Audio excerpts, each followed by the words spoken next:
I don't care what the protocol is. First and foremost, if you see a celebrity doing it, chances are it's probably stupid.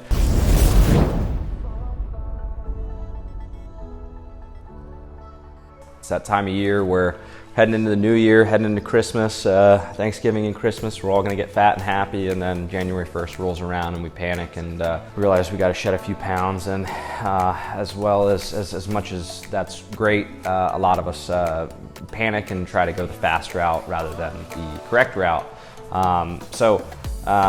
Social media, a lot of these celebrities, we're seeing different fad diets.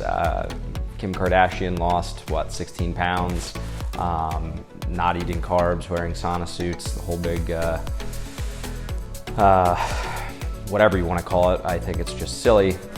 We have a couple other these celebrities coming out and swearing by whatever protocol they're doing. So I don't care what the protocol is. First and foremost, if you see a celebrity doing it, chances are it's probably stupid. But more than that, I think we have to look at their timeline. And so we'll go with Kim losing 16 pounds in I don't know how many weeks or a month or two. First, we have to understand that that's their livelihood. Celebrities, their job is to look good in front of a camera, and so they're going to do whatever it takes to look good in front of the camera. So they don't really care if they're doing something the right way, the healthy way. They just need to trim down because that's what magazines and social media is looking for. Looking at Kim's diet specifically, not eating carbs, and wearing a sauna suit, really all she's doing is losing water weight. And so whether you're looking at the Kim Kardashian diet or just this to me reminds me of keto. People lose keto they lose weight on keto very rapidly, but most of that is if we understand how carbohydrates work. Carbohydrates retain a lot of water, so I take the carbohydrates out. I'm also going to lose a lot of my water weight, and so the second you have a piece of bread or a piece of cake, you're going to rapidly gain that weight back just because you're retaining water again. Same principle, wearing sauna suits. I remember back in the days of wrestling, you had to lose weight very quickly. You threw on a trash bag, threw on a bunch of sweaters, and you went in the wrestling room and you ran around or jumped rope for a couple hours and you lost weight pretty quickly. The reason that works for wrestlers is because then you're not going to drink that water back. But if I'm going and I'm putting on a sauna suit and I'm sweating, thinking that somehow I'm miraculously losing more weight, and then I'm going home and drinking water or whatever again, you're not really doing anything. So for those of you thinking that sweating is going to be what is going to cause you to lose weight, sweating is a byproduct of working hard. Sweating is not the thing that you should aim to be doing to lose weight. Fad diets in general, I think one of the things you have to understand is if the keto diet works and if paleo works and if I'm following the Kim Kardashian routine or whatever it is, and they all, quote, work, I think we need to take a step back and ask ourselves, why are they working? And so it's not the diet that's working, it's your ability to stay consistent and compliant with that diet. And so if you like red meat and you see someone who is really successful following a vegan diet, chances are you're not going to stick to a vegan style diet because you're going to miss meat too much. If you're someone who hates nuts and seeds, you're probably not going to do well on a paleo diet. And so at the end of the day, it's just how many calories you're consuming versus how many calories you're burning. And as long as that number is burning more than consuming, you're going to lose weight. Very, very simple, but a lot of us fail to hit our goals, even though we know that we need to consume less than we're expending. So why is it? Two big things. Number one is humans suck at math.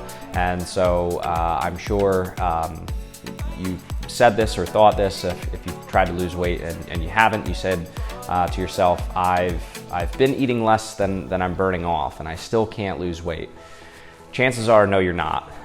So number one, you're probably miscalculating your macros. And so if you're someone who is hell-bent on tracking macros, you need to make sure you're actually doing it correctly and not just estimating.